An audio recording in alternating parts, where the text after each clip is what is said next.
Assalamualaikum warahmatullahi wabarakatuh. Saya Indriani.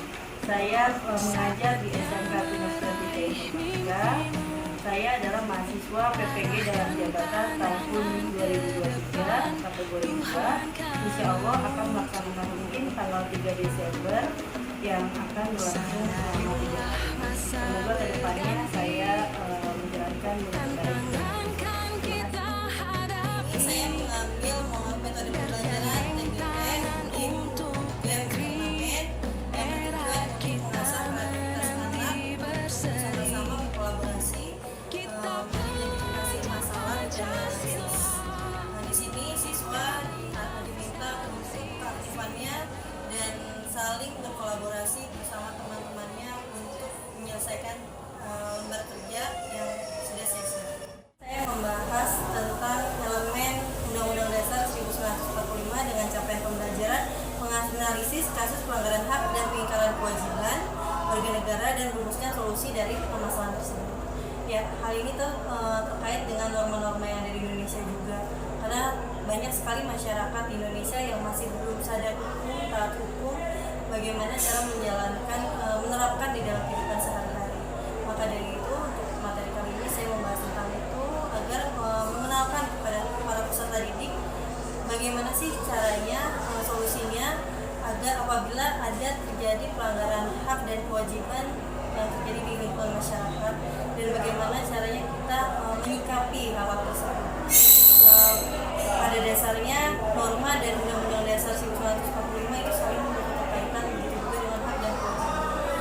Semoga dalam pertemuan kali ini bisa sampai materi saya kepada siswa-siswi dan bisa berjalan dengan lancar. Terima kasih. Bismillahirrahmanirrahim. Assalamualaikum warahmatullahi wabarakatuh. Waalaikumsalam warahmatullahi wabarakatuh. Gimana kabarnya hari ini? Alhamdulillah baik. Ya. Ada yang tidak hadir? Alhamdulillah masuk. Oke. Alhamdulillah ya kalau semuanya masuk. Sekarang sebelum kita memulai pembelajaran, mari sama-sama kita membaca doa yang akan dipimpin oleh nomor absen 22. Siapa? Ya, silakan Ibnu. Sebelum memulai pelajaran, alangkah baiknya kita berdoa. Berdoa mulai. Berdoa selesai. Terima kasih Ibnu. Ya, anak-anakku sekalian, hari ini kita akan membahas tentang pelanggaran hak dan kewajiban. Ya, sudah dibuat clippingnya di rumah? Oke. Ya, anak-anak, kemarin kita membahas tentang menganalisis norma Aturan maupun ketentuan yang sifatnya mengikat suatu kelompok yang di dalam masyarakat. Norma adalah suatu aturan yang mengikat suatu kelompok yang ada di dalam masyarakat. Yang lain silakan. Ya, Septian silakan. Norma adalah aturan ataupun ketentuan yang sifatnya mengikat suatu kelompok. Mengikat suatu kelompok, ya oke. Oke, terima kasih tadi Septian dan Ardina ya jawabannya. Norma adalah suatu hal yang mengikat, ya. Bahkan menurut peraturan yang ada adalah sangat dipaksakan. Untuk apa? Untuk kita menjalani kehidupan yang terarah. Karena tanpa adanya norma, kita tidak memiliki aturan-aturan yang berlaku di dalam kehidupan, ya. Di sekolah, masyarakat maupun di lingkungan bernegara dan juga bertetangga terutama, ya. Kalian kan hidupnya bersosialisasi seperti itu, ya. Nah, sekarang ibu tanya lagi, apa itu hak? Silakan. Ya, silakan. Zahra. Sesuatu yang harus diterima harus menyelesaikan kewajiban. Suaranya Zahra ulang lagi suaranya agak kecil suaranya ya. Ya. Ya, ulang apa? Zahra silakan. Sesuatu yang diterima usai menyelesaikan kewajiban. Oke, yang lain silakan. Silakan Raffi. Hak bisa diartikan sebagai kepemilikan, kekuasaan, atau derajat serta martabat. Oke, makasih Raffi. Ya, itu tentang hak. Kalau kewajiban, silakan Rafa. Kewajiban adalah hal-hal yang wajib dilakukan oleh anggota masyarakat. Oke, terima kasih. Tepuk tangan untuk kita semua. Ya, pada pertemuan kali ini saya sudah membuat e-book yang sudah saya kirim ke grup PTM. Ini hari ini kita membahas tentang elemen Undang-Undang Dasar 1945, ya. Fase untuk elemennya elemen F, ya, fase F, ya. Capaian pembelajaran yang ingin dicapai menganalisis kasus pelanggaran hak dan pengingkaran kewajiban warga negara, merumuskan solusi dari permasalahan tersebut. Ya. Jadi yang kalian sudah buat clipping seperti yang Ibu sampaikan di minggu lalu, itu kalian menganalisis kasus-kasus apa saja sih yang di masyarakat, ya, yang mengingkari pelanggaran hak dan kewajiban. Kemudian tujuan pembelajarannya, peserta didik mampu menganalisis kasus pelanggaran hak dan pengingkaran kewajiban bagaimana yang diatur dalam Undang-Undang Dasar 1945. Peserta didik menganalisis dampak daripada kasus tersebut. Jadi kalian harus menganalisis ini nih, dampak dari kasus pelanggaran hak dan kewajiban, dampaknya apa, gitu ya. Kemudian peserta didik dapat merancang solusinya. Jadi kalian juga harus membuat solusinya apa nih. Kalau ada pelanggaran kasus, ada pelanggaran hak dan kewajiban, solusinya seperti warga negara, seperti kalian ada peserta didik, kalian harus seperti apa, ya. Ini Undang-Undang Dasar, ya. Yuk sama-sama kita bacakan Undang-Undang Dasar. Ya, silakan, Rafa memimpin Undang-Undang Dasar. Undang-Undang Dasar Negara Republik Indonesia tahun 1945 membuat bahwa sesungguhnya kemerdekaan itu ialah hak segala bangsa, dan oleh sebab itu maka penjajahan di atas dunia harus Itu tadi Undang-Undang Dasar kalian sudah bacakan, ya. Jadi silakan ditanamkan dan diresapi Undang-Undang Dasar 1945 sebagai landasan hukum yang ada di Indonesia, ya. Kemudian ini pertanyaan yang tadi Ibu tanya di awal, apa yang kalian ketahui tentang norma sudah dijawab tadi sama kalian. Apa yang dimaksud dengan hak, apa yang dimaksud dengan kewajiban sudah ditanyakan juga. Nah sekarang kita tanyakan kembali, ada berapa norma yang ada di Indonesia? Silakan tunjuk tangan. Ya silakan, Deja, ada berapa Deja? Ada 4. Satu sebutkan Deja. Norma hukum, Oke stop, satu norma hukum, silakan. Berikutnya Hugo. Norma kesusilaan, Norma kesusilaan, oke Hugo. Berikutnya Tina. norma kesopanan, Norma kesopanan, oke makasih. Yang berikutnya apa? norma keagamaan. Norma agama, ya. Jadi ada 4 norma, yaitu ada norma agama, norma hukum, norma kesusilaan, dan norma kesopanan, ya.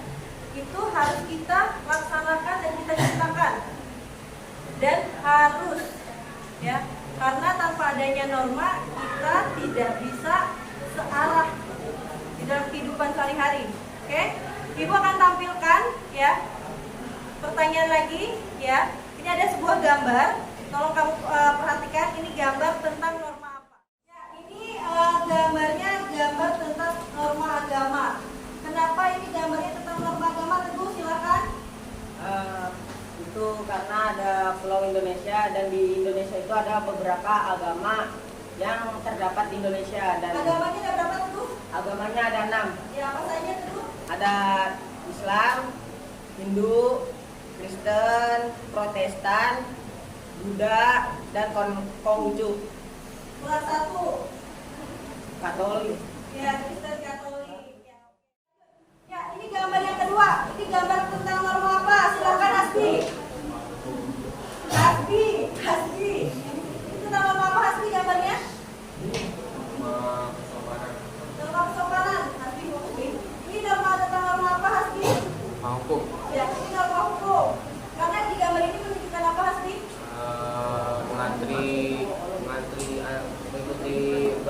Mengantri baris dari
orang yang lebih prioritas, Ya. kayak ibu hamil dan orang disabilitas. Tapi yang orang yang sehat ini nggak mau bangun untuk memberikan hidup prioritas. Jadi bahkan di tempat umum pun kita harus tahu nih. Nah, di tempat umum kita harus tahu kesopanan itu seperti apa sih? Mana aja sih yang melanggar norma-norma? Ya. Ketika kita udah tahu, oh ini norma kesopanan seperti ini, norma kesusilaan seperti ini, kita tidak akan melanggar norma-norma aturan yang berlaku. Ada yang tahu perbedaan antara norma kesopanan dan kesusilaan? Ya, silakan Dina. Kalau norma kesopanan bersumber pada tata kehidupan atau budaya yang berupa kebiasaan masyarakat, sedangkan norma kesusilaan bersumber dari hati nurani manusia. Ya, terima kasih Ardina. Ya, perbedaan antara norma kesopanan dan norma kesusilaan. Kalau kesusilaan itu bersumber dari dalam diri, dari dalam hati. Ya, kamu itu mau menjadi siswa atau menjadi anak yang seperti apa? Ya, pasti di rumah diajari kejujuran. Ya, jujur saat minta uang LKS, uang kegiatan yang ada di sekolah, SPP, itu adalah norma kesusilaan. Kamu harus jujur tuh, dititipin uang bayaran berarti diserahkan ke tata usaha, itu dari dalam diri tuh untuk kesusilaan. Tapi kalau kesopanan adalah tindakannya, ya, tindakan yang akan kamu lakukan. Ya, sopannya seperti apa? Kalau sama orang yang lebih tua hormat, sama yang lebih muda lebih menyayangi, ya, itu harus dilakukan dengan tindakan-tindakan di dalam kehidupan sehari-hari. Berikutnya nih gambar berikutnya ada gambar apa ini? Ini gambar norma apa? Ini gambar pelanggaran apa? Ya, pelanggaran norma hukum. Ya, silakan. Akbar ya tadi ngomongnya. Akbar silakan, ini pelanggaran tentang apa, Akbar? Pelanggaran tentang norma hukum lalu lintas. Ya, hukum berlalu lintas. Kenapa ini, Bar? Dari gambar ini kenapa, Bar? Karena orang yang sedang mengendarai motor itu tidak memakai helm. Oke, orang yang menggunakan mengendarai motor ini tidak menggunakan helm, ya. Sedangkan helm itu untuk apa, Bar? Di dalam ya, untuk menjaga keamanan diri sendiri, karena kepala kita cuma satu, ya. Kepala kita cuma satu. Jadi ada juga norma-norma bukan norma-norma, ini ada salah satu contoh pelanggaran lalu lintas. Sebenarnya orang ini sudah berhenti nih, ya, sudah berhenti di tempat yang tepat, tapi pelanggarannya dia adalah tidak menggunakan helm, ya. Siapa yang bermotor tidak menggunakan helm? Saya, Bu, pegang masih gak gunain helm dengan tangan soalnya. Norma kesopanan adalah norma yang mengatur hubungan manusia dalam kehidupan sehari-hari. Norma kesopanan berkaitan dengan sopan santun, tata krama, atau adat istiadat. Norma yang saat ini muncul karena kebiasaan yang timbul di tengah masyarakat. Contoh norma kesopanan antara lain menggunakan pakaian yang layak dan sopan, menjaga tutur kata, bertamu dengan sopan, gak mudah sembarangan, dan memotong pembicaraan orang lain. Jika melanggar, bisa mendapat sanksi sesuai adat dan tradisi yang diberlakukan atau dikucilkan dalam lingkungan. Hari ini untuk metode pembelajaran hari ini itu ngambil metode pembelajaran TGT, ya, Team Game Turnamen. Ya, jadi kalian nanti per kelompok harus berdiri, dengarkan musik, kemudian maju, ya. Oke, paham sampai sini? Dan bukalah matamu, saatnya meraih mimpimu. Arahkan pandangan ke depan, Tuhan kan menuntunmu. Sadarilah masa berganti, tantangan kan kita hadapi. Bergandeng tangan untuk negeri, era kita menanti berseri. Kita belajar Pancasila. Ya, di depan saya udah tempelin, ya. Bukan, saya tadi udah dibantuin untuk nempelin bagan yang harus kalian isi. Ya, di sini akan ada pertanyaan. ada judulnya. Jadi tuh kalian tempelin judulnya duluan yang pertama kali maju. Terus yang keduanya berikutnya dijawab juga ada berapa norma. Tadi kan kalian sudah lihat videonya juga ada berapa norma. Kemudian nanti yang pertama kali maju dikasih waktu sekitar 3 menit untuk nempelin, gunting dan nempelin bagannya dulu, judulnya dulu. Nah setelah itu mundur ya. Nanti yang maju lagi itu menyebutkan contoh-contoh norma apa aja. Ya, ada 12 contoh norma dalam kehidupan sehari-hari. Silakan ditempel menurut keyakinan kamu. Sampai sini paham? Paham. Oke, ya. Nanti Ibu akan nyalakan musik ya. Kalian nanti akan loncat. Kemarin udah Ibu kirim? Udah Ibu kirim, udah lihat? Ya. Oke, sekarang silakan tiap kelompok bangun terusnya berbaris di Matamu saatnya meraih mimpimu, arahkan pandangan ke depan, Tuhan kan menuntunmu. Sadarilah masa berganti, tantangan kan kita hadapi, bergandeng tangan untuk negeri, era kita menanti berseri. Kita pelajar Pancasila, kita bernafas dalam sila-silanya. Kita pelajar Pancasila, ayo kita jaga untuk Indonesia. Bersatu dalam perbedaan, berpegang tangan dan berlari. Singkirkan egomu oh kawan, demi negeri ini. Jadilah generasi emas, cerdas berkarakter itu kita. Berjuang dan harus berani, kita terus torehkan prestasi. kita maju ke kelompok, sama-sama kita buat sedikit dulu. Kalau Ibu bilang selamat pagi, jawabannya pagi. TGI luar biasa, mantap gitu ya. Oke? Yuk sama-sama selamat pagi. Pagi, TGI luar biasa, mantap. Oke, sekali lagi. Selamat pagi. Pagi, TGI luar biasa, mantap.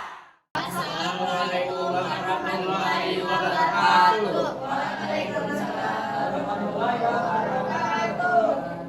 Kami dari kelompok 1 ingin mempersaksikan tentang hak dan kewajiban berlalu lintas. Hak menghormati ketika berkendara, hak memperoleh akses jalan yang layak, dan hak memakai jalan dengan bebas. Kewajiban berlalu lintas mengamati pengendara lain, memiliki dan membawa surat mengemudi, tidak egois menggunakan jalan, dan menghormati pengguna jalan lain. Solusi yang tepat untuk berlalu lintas: edukasi tentang hak dan kewajiban berlalu lintas, penegakan hukum yang tegas, pembuatan infrastruktur jalan yang aman, pengawasan transportasi umum.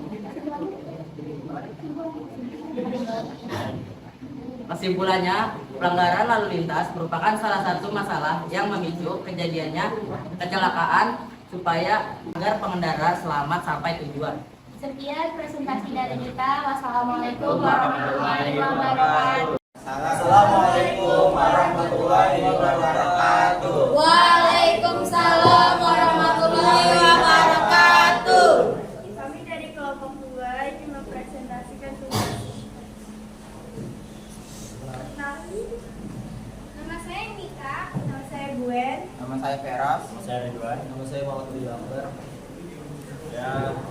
Contohnya gambar yang 1 ada seharusnya tidak parkir di trotoar, membuat parkiran atau tidak parkir sembarangan. Menggunakan trotoar sebagai fungsinya. Ya, yang kedua adalah tidak coret-mencoret sembarangan, lalu bergotong royong memperbaiki fasilitas umum. Ya, yang tiga adalah ini adalah gambar membersihkan lingkungan. Saya mau nanya, solusi dari kelompok kalian jika ada yang merusak fasilitas umum, itu tanggapan dari kalian itu apa?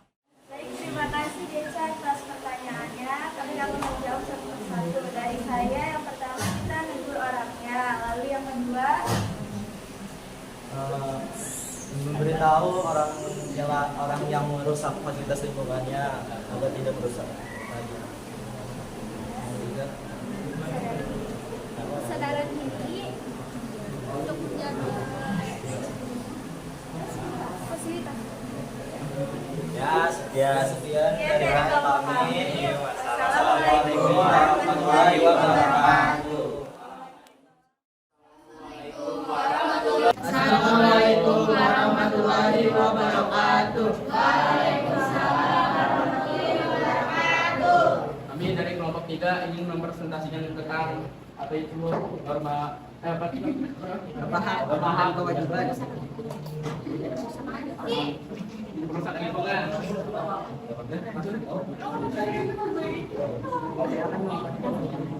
Sebelum itu kami akan memperkenalkan diri. Saya Raden Sudi Putra. Saya Ramadan. Saya Sri Mulyanto. Saya Dara Lusania.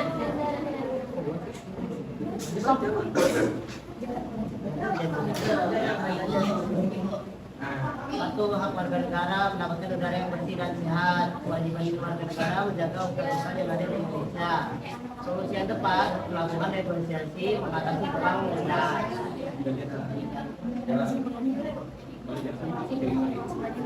Dua, mendapatkan lingkungan yang bersih. Kewajibannya adalah membuang sampah pada tempatnya. Solusinya membuat peraturan tentang larangan membuang sampah sembarangan.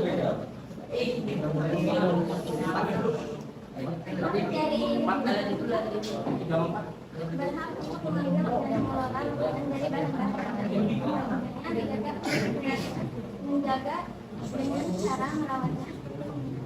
Solusi yang tepat dengan mengatur sesuai kebutuhan dan menanamnya kembali. Empat, haknya memperoleh air yang bersih. Solusi lainnya menggunakan air secukupnya dan tidak berlebihan.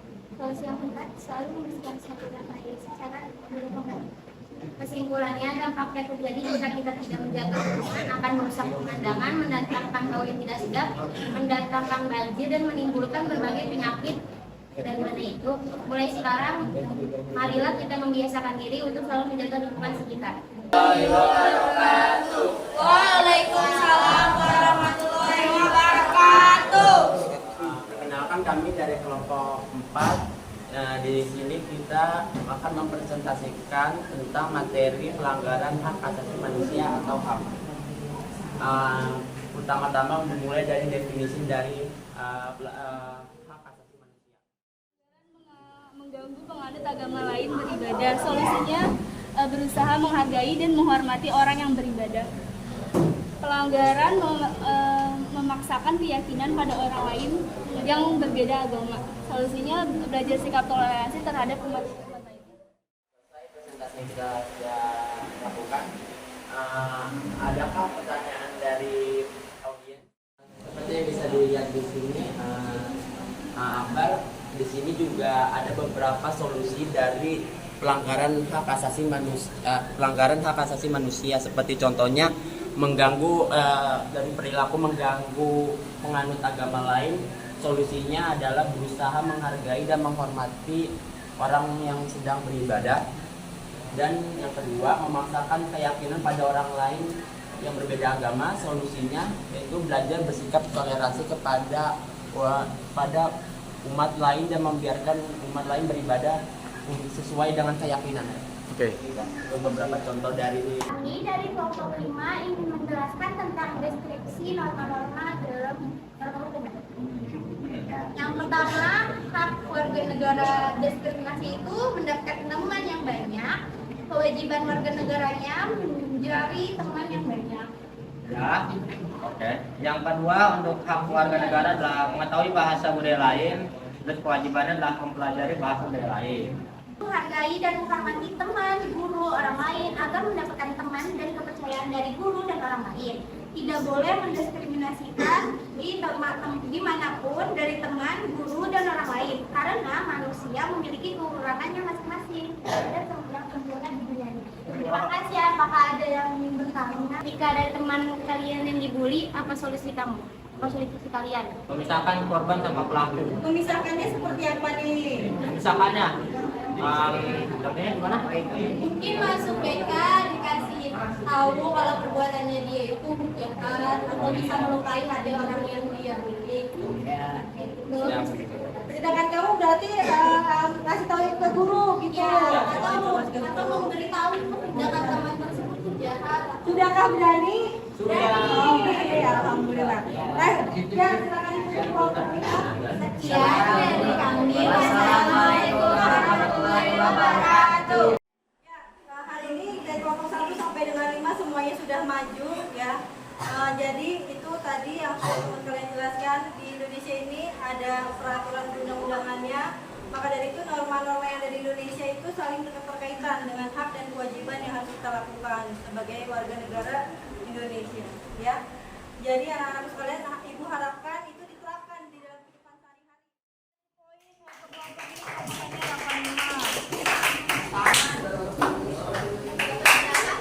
Ini juga demikian, kasih poin 80 karena paling sedikit. Ini paling banyak, paling oke ya. Jawabannya 88 ya.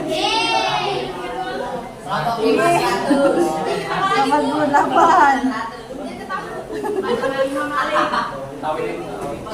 Poinnya 89. Ya, kita tarik kesimpulan untuk pertemuan hari ini. Silakan 3 orang menarik kesimpulan. Silakan Lebih paham apa itu norma-norma dalam kehidupan kita, dan kita bisa menaati peraturan-peraturan yang ada di norma itu dan juga memahami apa kewajiban dan hak kita. Setelah kita mempelajari ini, saya jadi lebih paham apa itu norma, jenis-jenis norma, dan contoh-contohnya. Mungkin sudah itu aja. Seru banget, kita bisa tahu tentang norma-norma di negara. Contohnya ada norma kesusilaan, sopan santun, norma keagamaan, dan norma hukum. Ya, untuk pertemuan kali ini kita bisa menarik kesimpulan ya, kita bahwasanya hak dan kewajiban adalah saling berkaitan dengan norma-norma yang ada. Itu yang pertama.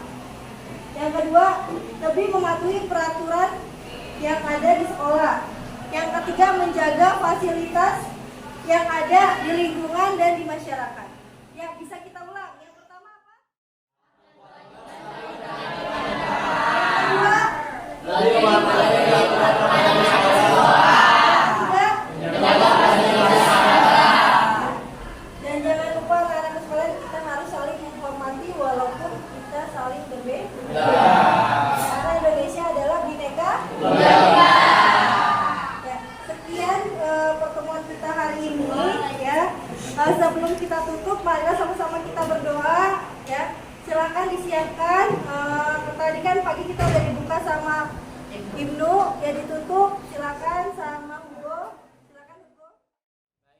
Baik teman-teman, sebelum kita mengakhiri pembelajaran kita hari ini, alangkah baiknya kita berdoa. Berdoa menurut kepercayaan masing-masing mulai.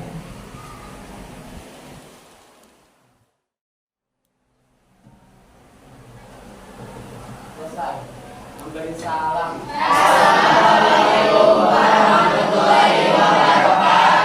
Ya, sekian pertemuan kita hari ini. Apabila ada kata-kata yang salah, mohon dimaafkan. Wabillahi taufiq wal hidayah. Wassalamualaikum warahmatullahi wabarakatuh. Waalaikumsalam.